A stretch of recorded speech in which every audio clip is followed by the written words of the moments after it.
Like a thing that happens on a regular, predictable schedule. If that schedule is mostly Tuesday nights, 7 p.m. Pacific, it's Mission Log Live.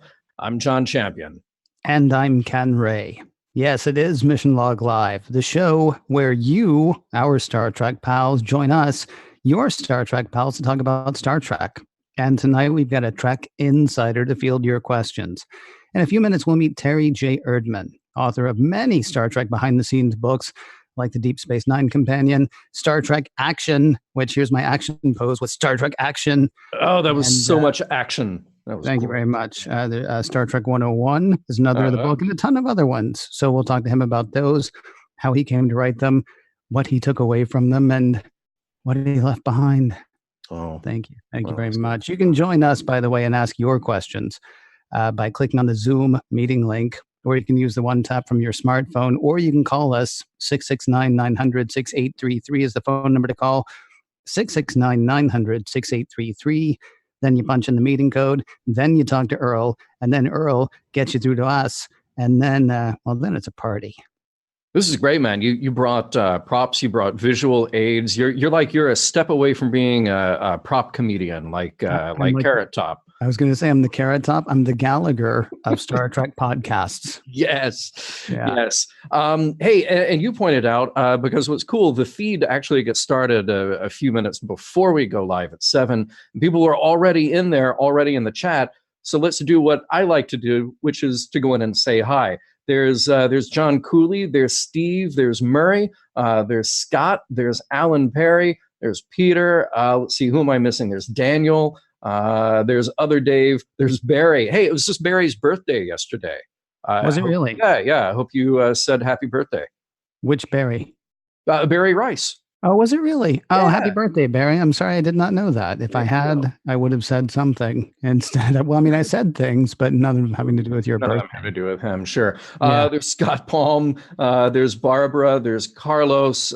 Just all of our friends there to hang out and say hello on this fine Tuesday evening. So, hey, everybody. And remember, Terry Erdmann coming up. So if you want to call in and chat about behind the scenes, he worked on so much more than I realize, because we invited him on the show because I'm gonna be the prop guy for a moment. I use the Deep Space Nine Companion on a weekly basis as we prepare Mission Log, and this has just become a treasure trove. You know why, Ken? It's because when we were doing TOS and TNG, I had all the Roddenberry files here to pull from, but once you get past 1991, not so many files. We have some, but not as many. So Terry's book is absolutely indispensable for me. So if you want to join us and call in and say hi, you know what to do. Click on that Zoom meeting link or use the phone, just like Alexander Graham Bell did. Yeah, well, he made the phone. He did. Well, he used it too. Yeah, it's kind of sad for him though, right? Because he makes the phone. He's like, I'm going to call. Oh. There's nobody to call. Oh, no, it's so sad. Yeah. Call Watson, but that gets boring after a while. Like the gift of the Magi, but for technology. Yeah. I love that joke. Hey, we do want to thank everybody. If you heard, by the way, John mentioning all those names are people who are watching us live. And we do want to thank everybody who's watching us live here on Facebook, or if you're catching the video over at YouTube, youtube.com/RoddenberryProd. That's fantastic. Of course, you might also be catching the audio-only podcast later. However you're finding this show, we really do appreciate your doing so. We do have one favor to ask. If you would please, wherever you're finding it, hit like, hit share. If it's a star rating, give us 9 maybe stars would not be the worst thing in the world. Basically, anything you can do to sort of boost our signal would be fantastic, because then there are more people, hanging out and playing with us and getting to ask guest questions and doing all kinds of stuff. So thanks for that. Oh, all of that is fun stuff. And hey, we have real world and virtual world fun stuff coming up as well. Now, a lot of people already know about Comic-Con coming up. We'll get some more announcements about that. But just very quickly, in a week from Thursday. So a week from Thursday, we head down to San Diego. We'll have the Roddenberry Presents panel in room 24 ABC at 1:30 p.m. Right after that, come hang out for the Mission Log Libre hangout at Havana 1920 at 4 p.m. That's right there on 5th Avenue. Fifth Avenue or Fifth Street? I believe it's Fifth Street. I'm not. Okay, I'm gonna say I Fifth. believe it's Fifth Street. Yeah. Yeah, I think you're right. Why don't you say Fifth? On Fifth, Yeah. just right out the front doors of the convention center. Then you have the Star Trek podcasters sound off. Is Utopian Trek passé? Oh, we'll come back to that in just a second. That is the panel that Larry Nemechek has put together. That's at the Neil Morgan Auditorium at the San Diego Central Library, 4 p.m. on Saturday. That's just steps away from the convention center, so make sure you come hang out with us there. Then afterward, the Trekland meetup at Amplified Ale Works on Island Avenue at 5 p.m. And then we just have time to come home, do laundry, and leave and go to Vegas. And what's happening in Vegas, Ken? I might not even have time to do laundry, John. That's how quick the turnaround is. I know. I'm going to have to pack everything I own and leave it in the suitcase. Yeah. The landing party on Tuesday night, of course, for people who like buy one of the captain's passes, right? There's the preview thing that happens on Tuesday night. We'll be at the table for that for a little while, but we can't be there the whole night, the whole preview time, because we'll be at the landing party over at the Masquerade. That's on July 30th, Tuesday night, July 30th. There is a Roddenberry panel, which is going to happen. Yeah. Yeah. I was going to say, which we're going to be on. Yeah, I don't know, but there's going to be there's going to be a Roddenberry panel. Rod will definitely be there. There's going to be a mission log panel, which we're going to be on. At least one of us. Yeah. Yes. And then there's an RPN panel. I'm honestly very excited about the RPN panel. Should we tell people what we're doing for that, or should we save it? Go ahead. Tell them. So this whole thing about is Star Trek Utopia passé. We're sort of assuming for this panel, no, it's not. But the idea is we're here now. There's a 24th century, 23rd century, 24th century ideal that we're all kind of shooting for. The question is, how do we get there? Now, there were two ideas. Either we could all sit around, like, one person from each show from the Roddenberry Podcast Network and say, well, here's my thought on economics, and here's my thought on religion, and here's what I think we could. So that was one idea, right? The other idea was we do shows. We all do shows. So everybody on the network, not every person, but every show on the network gets about 5 minutes. Pitch your idea for the 24th century. We're here. We're going there. How do we do it? What's the most important thing? What's interesting is every show on the network has a very different personality, full of different personalities. So every show is going to have a different idea of the thing that's going to be most important to them. And so it's going to be like a bunch of little shows inside this one big panel, and still there'll be time for questions and answers. So very excited about that panel.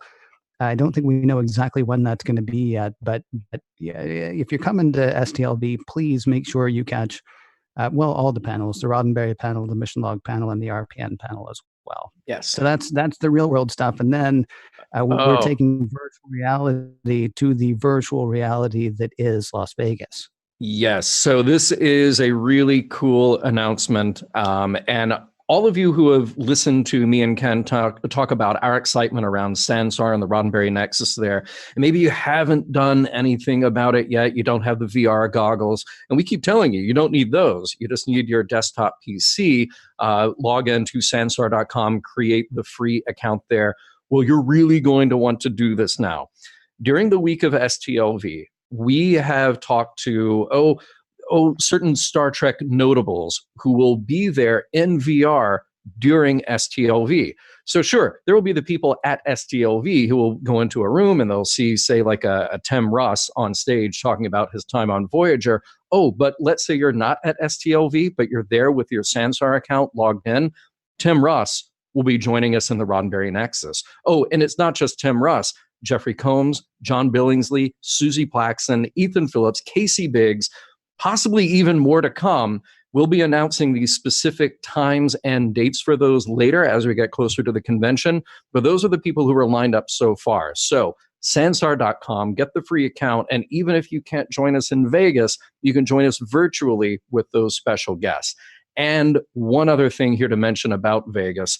Now, we mentioned that Roddenberry is selling off everything that was Roddenberry merchandise. Roddenberry is no longer in the merchandise business. And this is kind of a last hurrah to sell everything from inventory at Las Vegas. So The best way to find out about that, if you don't already follow at Roddenberry on Twitter and Facebook or at Roddenberry Official on Instagram, do so. And here's why. During STLV, those handles will be announcing special sales. So they might say, hey, in 20 minutes, come to the Roddenberry table, X amount off of shirts or scripts or pins or whatever. So if you want to know, you'll be following that all week and then dash over to the table to get a good deal. So on those social media handles, that's where those announcements will be made for limited pricing on merchandise. Ken, you might say it's the ultimate inventory sale. The ultimate inventory sale. That's what I was waiting for. All right. I thought it might be. Hey, Time to yes, yeah. Go ahead. Well, I was going to say what you're about to say. Time to hit the poll before we join our guest or have our guest join us, and you know, have everybody else do that too. 669-900-6833 is the phone number to call. By the way, 669-900-6833, or use the one tap from your smartphone, or click on the thing in Facebook and talk to Earl, and then Earl will just get you straight to us. It's just that simple. The poll for last week: are you a normal Star Trek fan? See, I can't help thinking that some people didn't really understand the question. 69% say yes, I'm a normal Star Trek fan. 31% said no. 31. It's not quite 47, but you get the idea. So yeah, that's last week's poll, and last week's poll is closed. This week's poll, John, wow. I don't want to do the rest of the show now. I don't want to do the rest of this show. Are you kidding me? Wait a minute. No. Hang on. I think, honestly, I think, honestly, I transposed the numbers. Oh, thank goodness. I apologize. So let me, can I do this now? Because people are going to be like, what's his deal? You absolutely can. Boom. I just fixed it for you in the document. John mentioned the fact that the panel that we're doing with Larry, the topic is utopian Star Trek passé?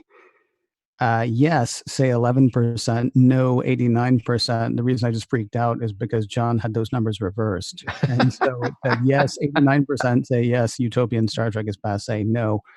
Anyway, it doesn't matter. Because right now, only 11 of you say it's passé. And I just want to hug you and let you know it's going to be okay. And the people who say no, it's not passé, that's 89%.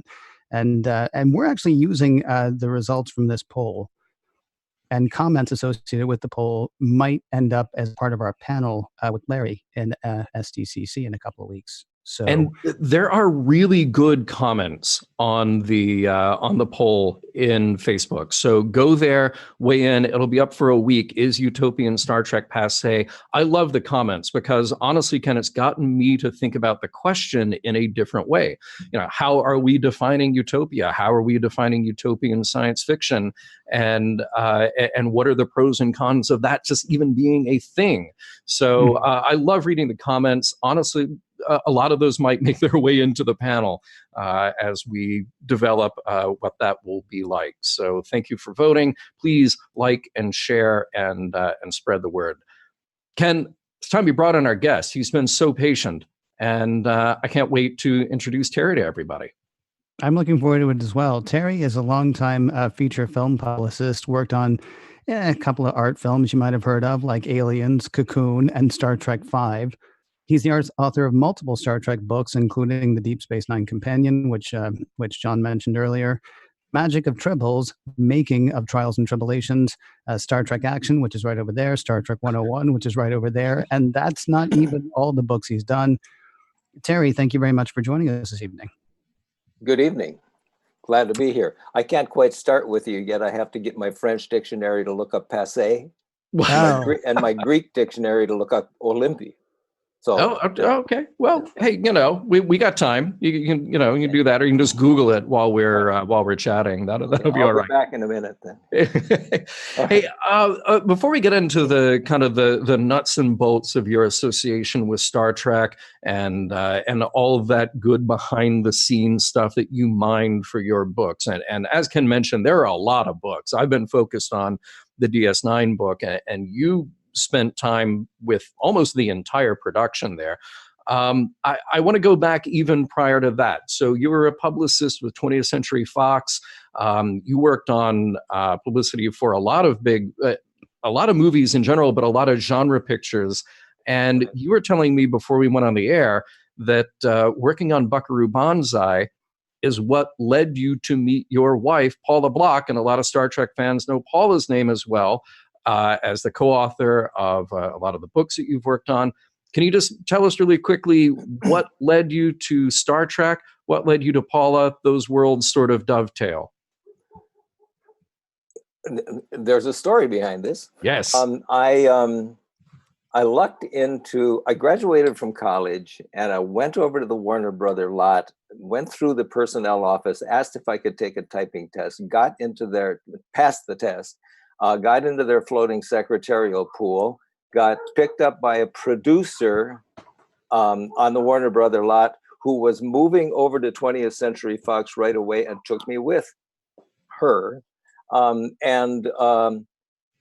While I was there, I got to know all the people in the marketing department, and they needed a junior publicist, and they liked me and said they would train me and brought me in. And the first campaign that I got to work on was Return of the Jedi, actually Revenge of the Jedi at the time. Oh, yeah. And we changed the title, right? I was sitting in the room when the title got changed, and the studio had a whole bunch of science fiction pictures coming up right after it.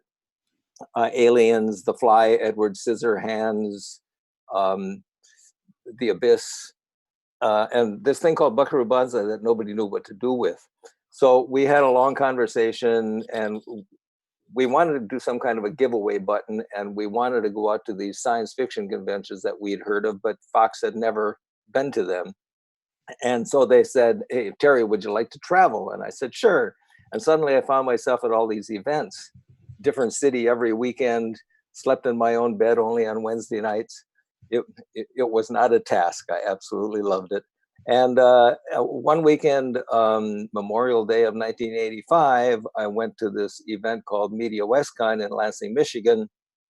On the night of the banquet, I sat down at a table with a bunch of people, got in a conversation with this young woman that was sitting there.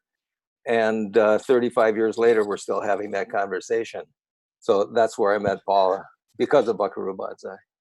That's awesome. I wanted you to tell that partly because Buckaroo Banzai is also sort of a recurring thing in Star Trek. They keep throwing in little references like Yo-Yo Nine and all these other, because there were so many people who were fans, like Mike and Denise and Doug. Right. Yeah. Oddly enough, while I was working for Fox, when Banzai was not quite failed, I mean, let's use the word, it was a bomb. It failed, but we did everything we could. So several of us, a couple of the secretaries and myself, put together a fan club. And one of the secretaries invited a friend over to help stuff envelopes, which we sent out to people who signed up for them. And this friend's name was Denise Tathwell. And after that, the demise of that fan club, she disappeared, and I never heard from her ever again until like maybe 4 years later, when all of a sudden she was Mrs. Michael Okuda. So nice. It's a small world there, Yeah. But the Buckaroo Banzai has never gone away. Everybody loves it. The 30th anniversary is coming up, or 35th anniversary, I think, coming up in just a couple of weeks. Wow. And you still see people at conventions wearing those headbands that we made and gave away, and it turned into a phenomenon. So the words Buckaroo Banzai are, loom large in my legend. It's very strange because Buckaroo Banzai is a failure. And if Buckaroo Banzai had been a TV show, we might be talking about Buckaroo Banzai the way we talk about Star Trek. And then not because they were exactly the same thing, but people who love Buckaroo Banzai love Buckaroo Banzai. I'm not as familiar with it as I am a lot of other sort of, weird off-kilter things that I like, but it's something that I really got into. It's funny to hear you say that it was a failure because, well, it was no Howard the Duck. Right. No, that's a fact. It was not Howard. Yeah, it had some kind of staying power to it. Talk to me though about, okay, so that's you, and that's you meeting Paula. When do you meet Star Trek, and how? One of the senior publicists at start a little earlier. The head of marketing for Lucasfilm, when we had Return of the Jedi, a fellow named Sidney Gannis, a year later or so went over and became president of Paramount Pictures. And he raided our marketing department and took a woman named Diana Whittam, a publicist, over there. And they looked at what they had coming up. Now, I had been promoting these other sci-fi shows for them. And they looked and they said, "Oh, we got a Star Trek show coming up. We don't know much about it, but we have a science fiction. We have trained a science fiction expert." And they called me up and said, "In 6 months or so, we're going to have a Star Trek movie. We'd like you to be the unit publicist," which is the person that goes out on the set, is there all the time. And I said yes. And the luckiest phone call I ever got. And 6 months later, I found myself on an airplane going to Yosemite with Bill Shatner, Leonard Nimoy, Harv Bennett, and others, and was on the set every minute of shooting Star Trek V, which, kind of like Buckaroo Banzai, isn't everybody's favorite movie. But it's one of mine because I don't think about that finished film. I think about all the experiences of being out, on that set all the time. Lived on the bridge of the Enterprise for about 8 weeks. So can you help me out? Because you just said something that I'm not a student of how things work with the studios and promotions and things like that. To hear that you spent the whole time on the set is kind of surprising to me. Every movie has, if you read the credits at the end of a film, it says unit publicist. It means that it's a publicist that actually works for the studio, but is assigned as a member of the filmmaking unit. Okay, so the cinematographer, the wardrobe person, the hair makeup people, they're all of the filmmaking unit, the director, the actors, and one publicist.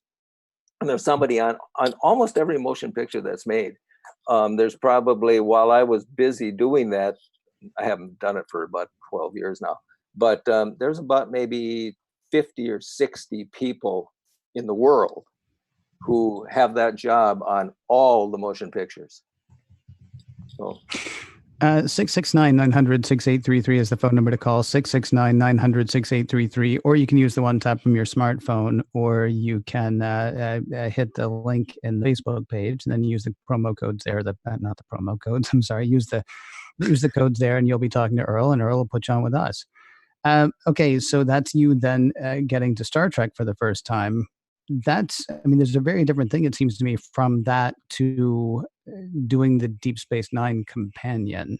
That feels like a big leap, because you're going from a publicist job to, I'm going to write the encyclopedia of this thing.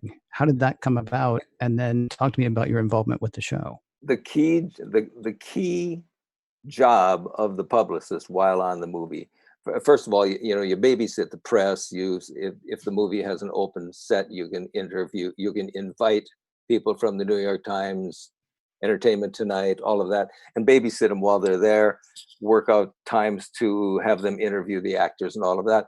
But the other thing is to interview everybody. I interviewed the director, who was Bill, all of the actors, go sit down with them in the trailer and run a little tape recorder and then afterwards put together what is called the production notes. It's issued out as the press kit, probably 30 to 50 pages of material about the making of the movie.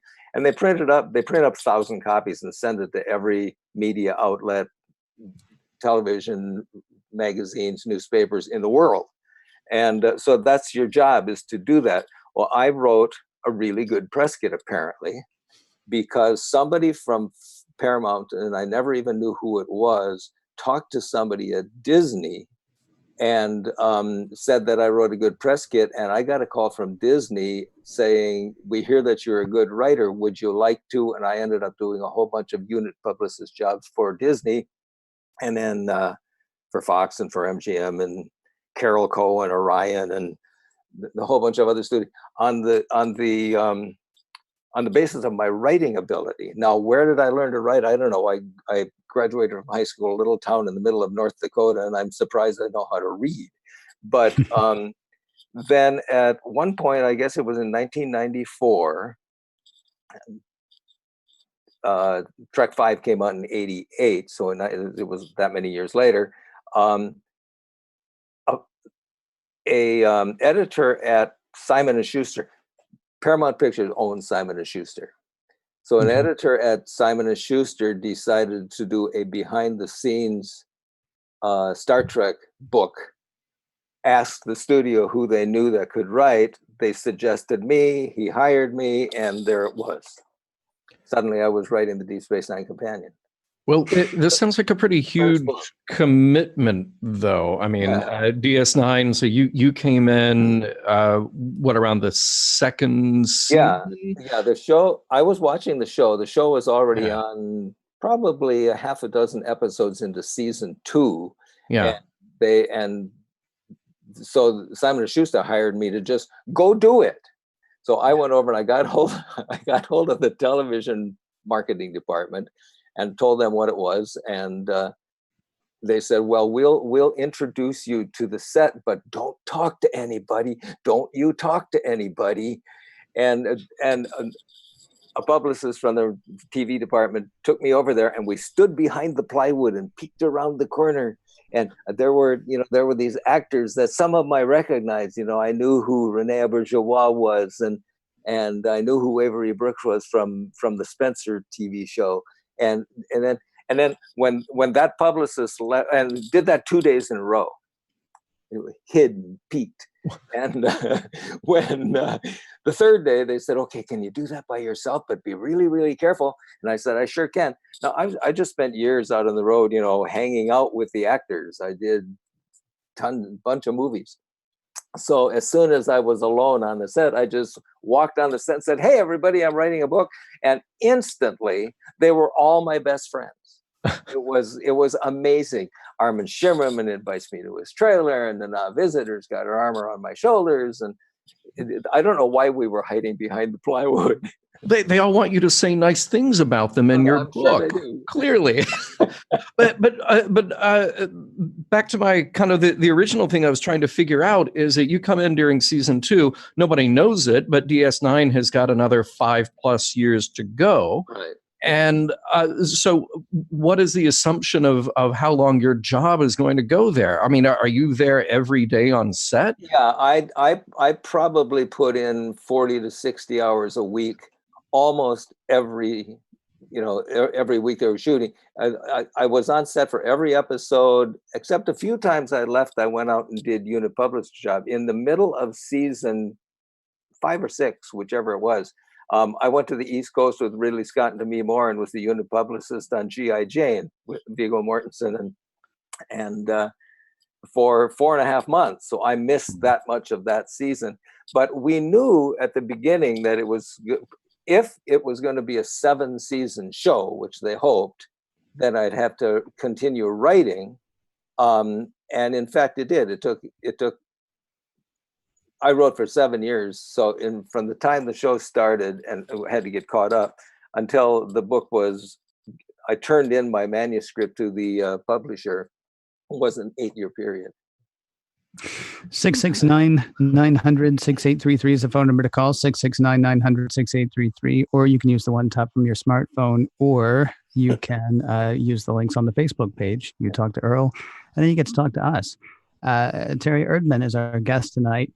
I have questions. Actually, I feel bad because I sort of led us to the Deep Space Nine thing, but now I'm getting stuck on Star Trek 5. So we may do that when we come back in just a moment. But first, John, you got a little bit of business you want to take care of. I do have a little bit of business. Folks, if you're in the chat right now, you can say hi to Scott Palm. And you've heard us talk about Scott Palm before. He is a friend of ours, introduced to us by Chase Masterson. And we hopefully all now know that Chase is a big part of the Pop Culture Hero Coalition. It is a not-for-profit organization that is dedicated to ending childhood bullying. So Scott is a part of that, and he has developed the Heroic curriculum. That is heroic, and that is a curriculum with 2 goals. The first and most important part of that is reaching children with serious physical disabilities is designed to teach them important values like resilience and having a healthy identity and breaking barriers and other crucial mental health and life skills. Now, the other part of the curriculum is designed for the peers of those children with disabilities. It's there to help them learn important values like inclusion and ending marginalization and being an ally. Now, let's look ahead a few months. We started this fundraiser a couple of months ago.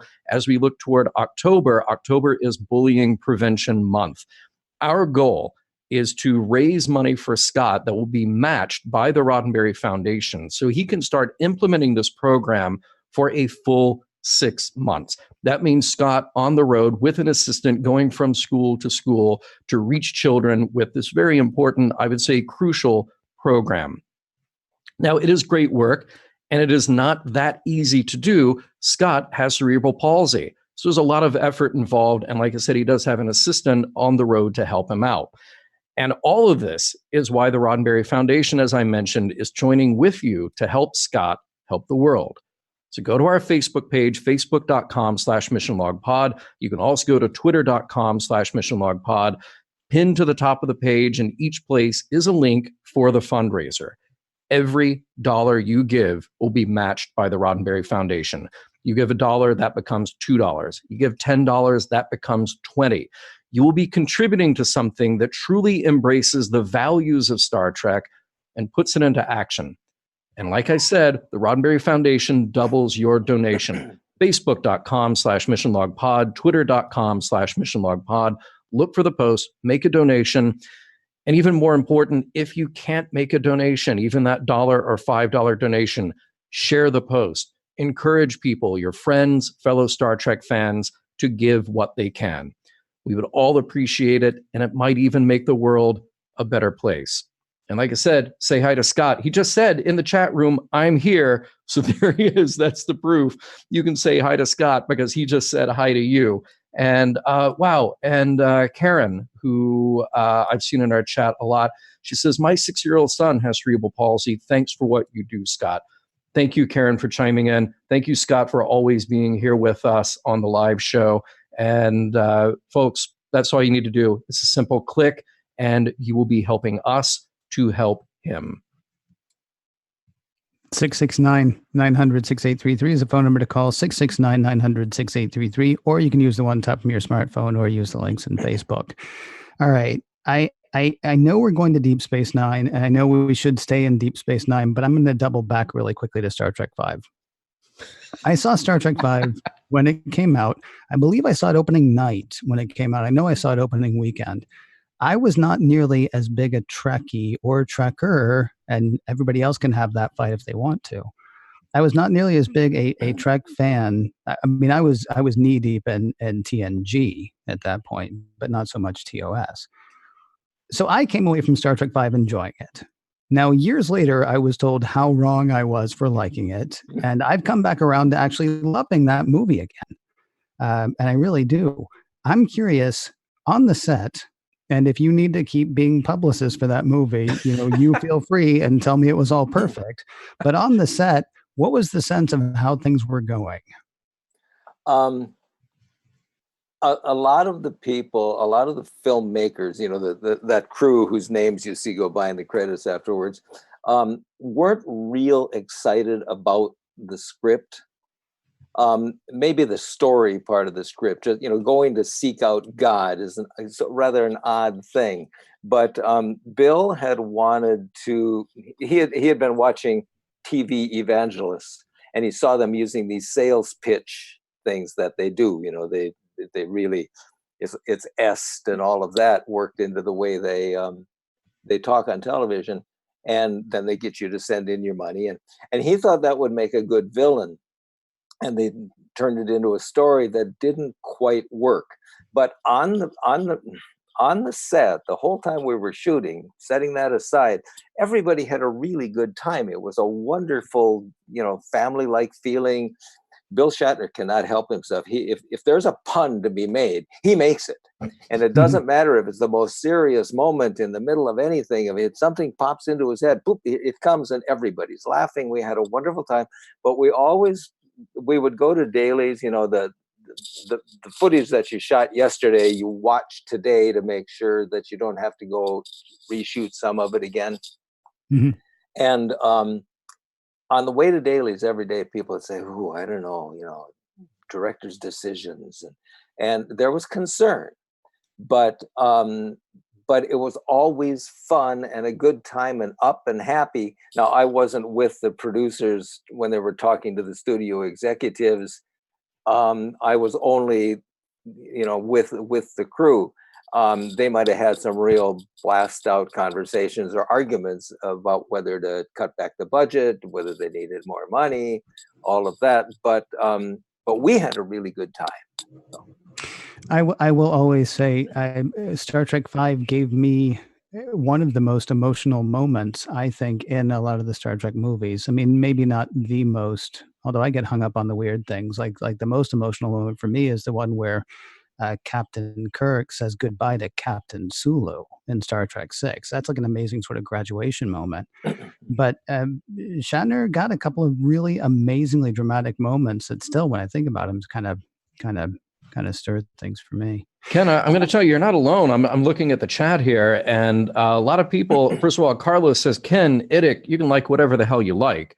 So truth there.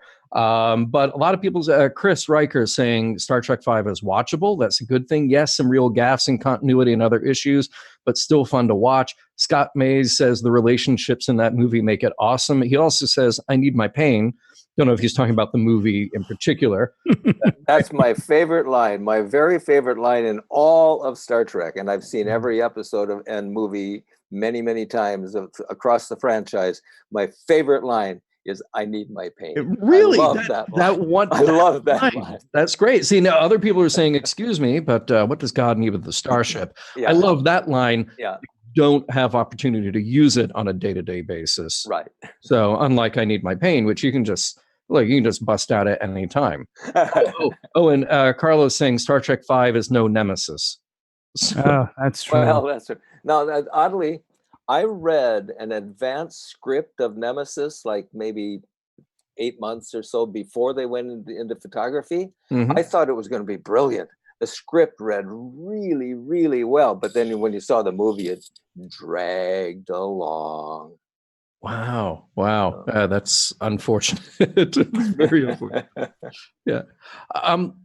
Talk to us, and I love the Star Trek V talk, but I do want to talk about DS9 a little bit, because this is just so strange and fascinating to me. We got the deep dive book, Stephen Whitfield's The Making of Star Trek. Right. He obviously collaborated with Gene, and it's a really unique book because it came out at the time that the show was in production, and it was an insider look, but Gene is guiding it.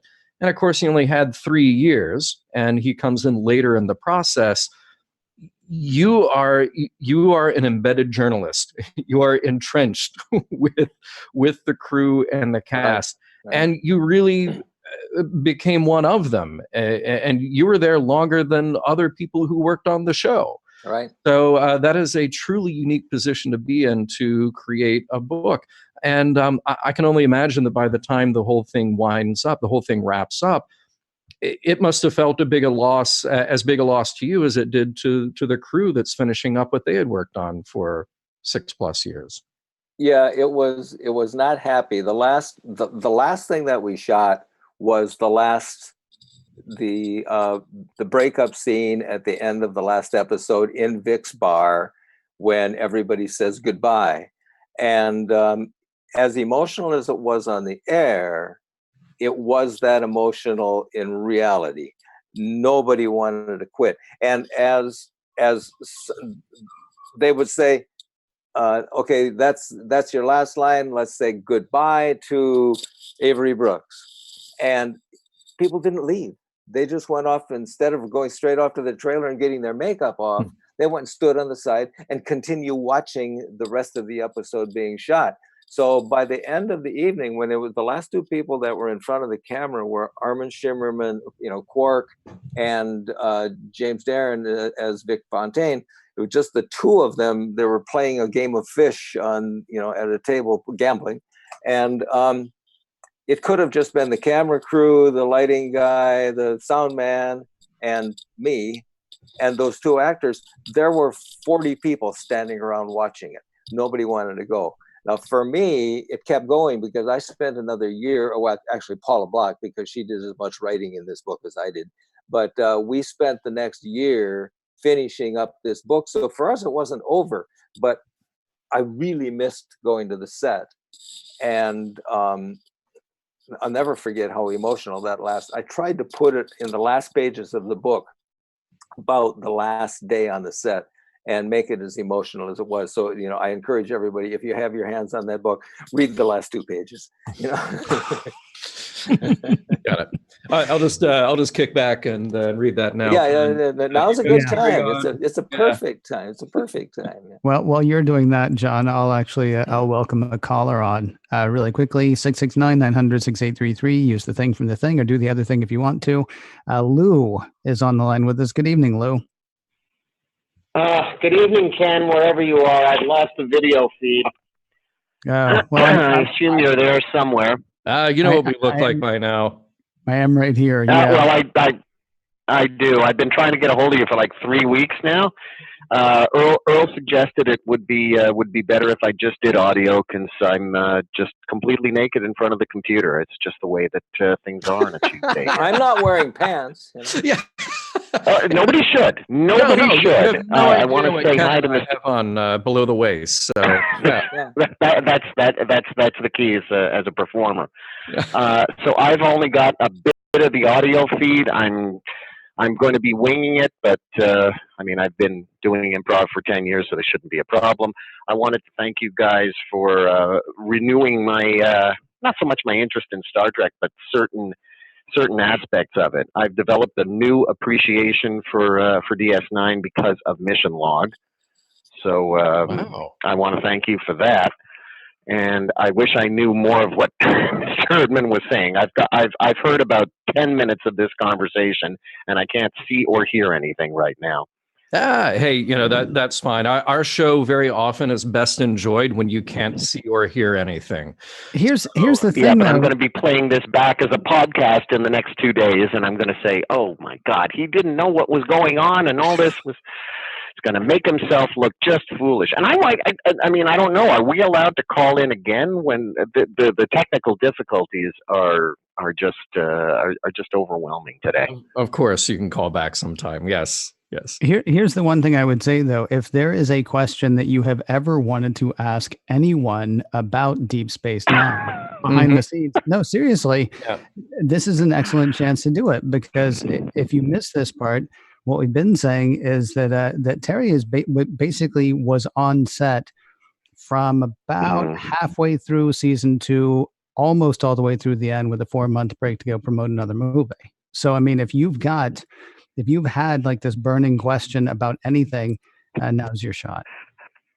Well, I wouldn't call it a burning question, but now that you've given me the opportunity to formulate one, how was the reception of Canadian Nicole de Boer?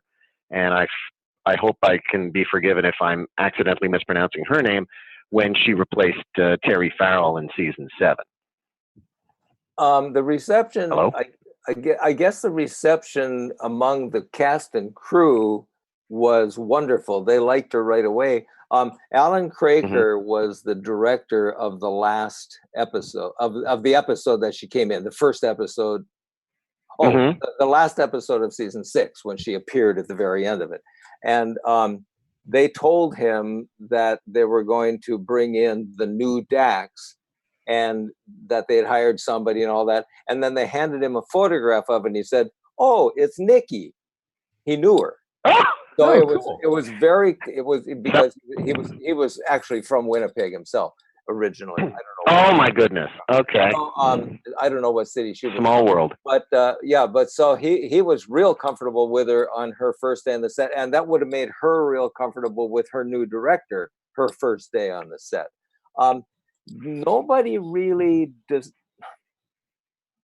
discussion about Terry Farrell leaving the show was never part of the conversation on the set. I mean, it might have been delicate for some people, and everybody was political enough to not be bringing it up.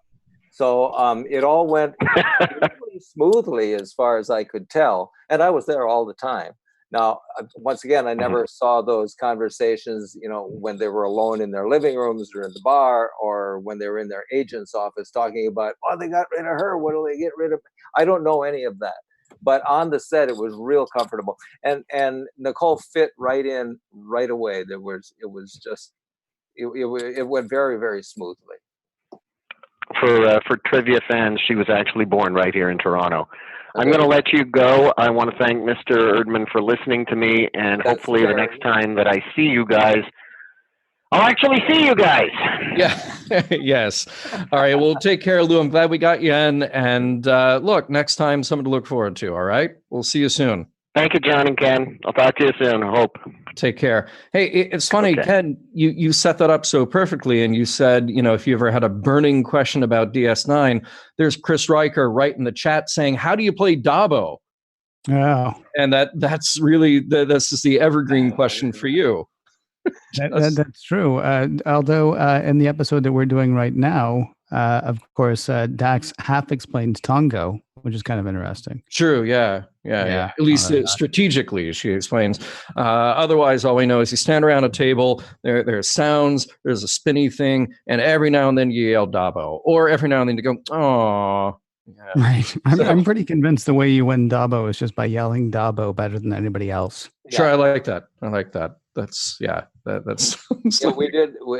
Paula and I wrote a number of novellas, and one of them is called Lust Latinum Lost and Found, and we have a big Dabo game in it, but that's what we do. We have people yell Dabo. So if anybody can create, if any fan out there actually creates a really cool game that uses a spinning wheel and cards and all of that, and it's very likely that the CBS licensing department might be interested in it. But it's similar to 3-deck chess. Nobody knows how to play these games. Yeah, I'm going to connect you with Dave Takechi. He's a friend of mine. He's in the chat, and he's saying like, "Oh yeah, it's roulette, and you got 3 wheels instead of 1, and the middle wheel, and blah." And so he knows. He's got to figure it out. So Dave, I see a licensing deal in your future. You can work all of that out. Terry, I want to ask. So I am a big behind-the-scenes fan of whatever I watch. I mean, I was 5 years old when the first Star Wars came out, and I wanted the books and stuff that had how it was made and had the pictures on set. And that's always been a part of my movie enjoying and TV enjoying experience, is how it's all put together. You have had such a unique position in your association with Star Trek, and yet you say you've watched all of Star Trek, and you certainly know a lot about Star Trek. Being that deep inside hasn't ruined it for you? No, not at all. I love movies so much. When I was a little kid, my mother got a job as a janitor in a local theater that we had in a little tiny town in the middle of North Dakota. It only ran Fridays, Saturdays, and Sundays. And we had movies that were probably 5-10 years old that we were getting. And so from the time I was 5 years old until about maybe 11, I got to run in and out of the theater on my own. I just, I never bought a ticket. I got my own popcorn, all of that stuff. And so I saw, I'm older than anybody who's attached right here, I think. I got to see like 5 times The Day the Earth Stood Still, Forbidden Planet, The Creature from the Black Lagoon, Cinderella with Gus and Jake going up inside the walls. I got to see all those movies, and I was enamored of them. And I would go up into the projection booth and watch the reels going, because in those days it was big reels of film. There's none of this cassette stuff. But with every movie that got shipped in by the Greyhound bus, there came a package that had these press notes, and it had ads that black and white drawings that could be given to the local newspaper to promote the movie and all of that stuff. And I spent a lot of time looking at those books, and I really loved them. And it turned out that 35 years later, I've written 100 of them for the studios. So the behind the scenes thing, it was kind of became my thing when I was a little kid. So it's all one to me. Sometimes when you look at a movie, if I spent every minute on the set of a bunch of films, and Encino Man, the Pauly Shore movie, Encino Man. Ouch. Well, watching the movie is hard because, I mean, first of all, it's kind of fun, but I remember stuff that happened, on the set, like Pauly laughing at his own jokes, or Brendan Fraser never coming out of character and always being the caveman, even at lunch and stuff. That stuff, and it distracts from my being able to watch the story. And I wonder, I mean, there's people, they say that Martin Scorsese sees every single inch of film ever shot by anybody. He watches everything. I don't know how he can enjoy it, because you can see splices, you can see where the music doesn't quite fit, whatever. But it doesn't distract from me, really. I just love it all so much. And the behind the scenes and the final product are one and the same in my head. Very cool. You remind me a tiny bit of I've heard comedians say before that they don't laugh at comedy. The most you'll get out of a comedian is interesting. Yeah, that's about it. I mean, it's sort of like watching it the same way. This thing that brings so much joy to so many. I read incessantly. I've got novels or behind the scenes, more behind the scenes even than fiction, but. I find myself editing, sentences that start with there are people that do this, get rid of there are and that, start people, and then there's your verb. I do that constantly while I'm reading. It's difficult. Sure. Hey, we do have another caller standing by. Hang on just 1 second. Craig is going to be with us, but really quickly, I want to remind you about something else we would love for you to check out. That's basically everything that we do on the Roddenberry Podcast Network. A growing network, by the way, coming up pretty soon. There's going to be a show that you haven't heard us talk about, but we're going to be talking about it. So the place to keep up with what's going on is podcast.roddenberry.com. You'll find information there about the latest Women at Warp, Priority One, The Trek Files, Mission Log Live. And of course, you won't find the latest about the daily Star Trek news there, because daily Star Trek news is daily. The latest has already happened by the time we turn around to update the website. But the place to go for all of those, podcast.roddenberry.com, and seriously keep your eyes peeled because there's something new coming soon. Yes. Hey, Craig, thank you for being patient and waiting for us. But you are on with Mission Log Live, and what's going on tonight? What's on your mind?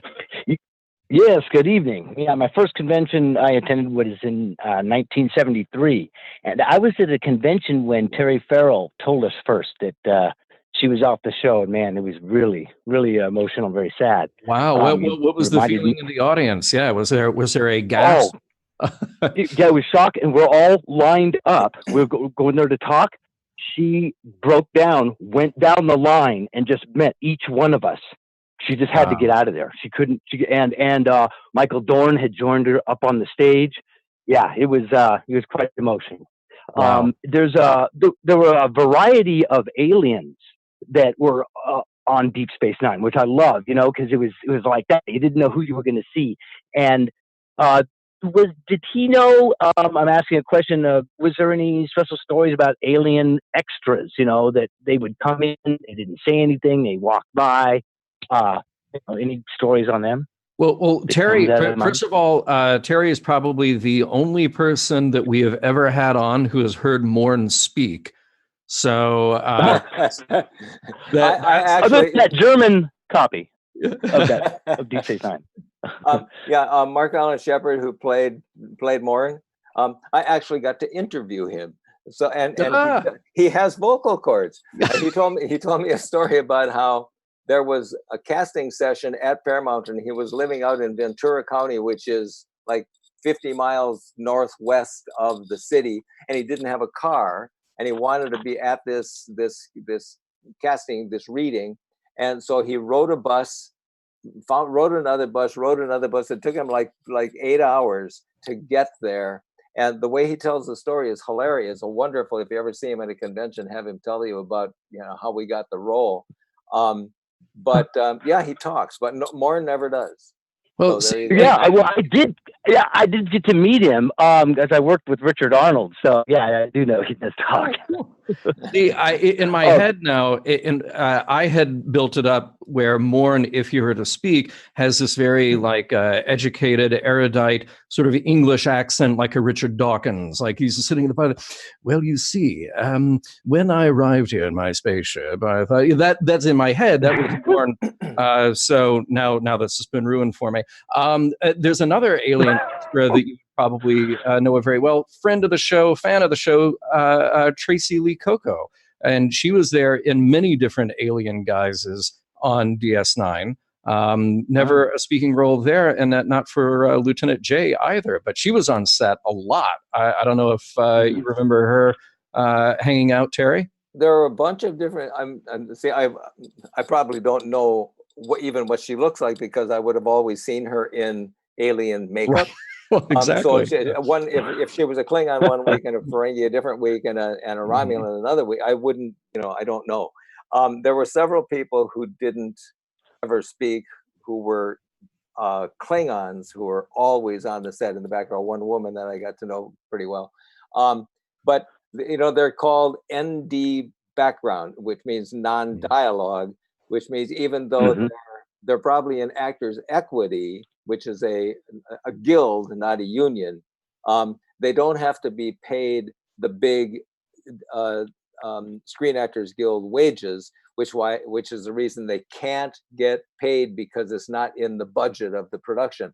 And if you paid all the people on the set, all those actors, when you got a crowd scene, if you paid everybody Screen Actors Guild money, you wouldn't have any budget left over to do the visual effects, and it would end up looking like five.